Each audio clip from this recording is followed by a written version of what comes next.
Hello guys, এটা হলো আমার মামা বাড়ি। আজকে সবাই মিলে আমরা মামা বাড়ি আসছি।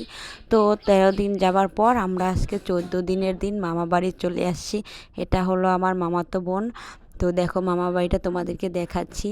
আমি, তারপরে আমার ছেলে মেয়ে, দিদির ছেলে মেয়ে, দাদা, তারপরে ভাই, সবাই আসছি। তারপরে মা, তারপর ভাইজি ভাইপো সবাই মিলে আজকে মামা বাড়ি আসছি। তো এখানে আর কি রান্নাবান্না খাবার দাবারের আয়োজন করা হয়েছে।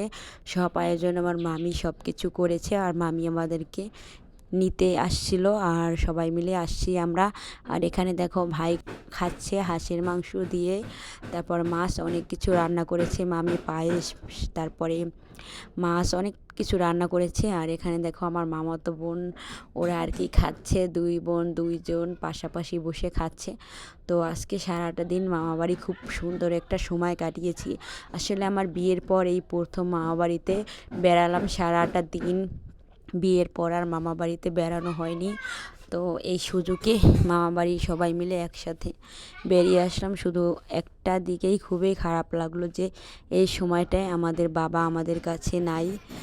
তো সবাই আমার বাবার জন্য আশীর্বাদ করবে, পরপারে যেন ভালো থাকে, এটাই চাই। তো দেখো খাবার দাবার খাওয়া আমাদের সবারই কমপ্লিট হয়ে গেছে। তো আমরা এখন বাড়িতে চলে যাব, প্রায় সন্ধ্যা হয়ে গেছে। সবাই ভালো থাকো, সুস্থ থাকো, ধন্যবাদ সবাইকে।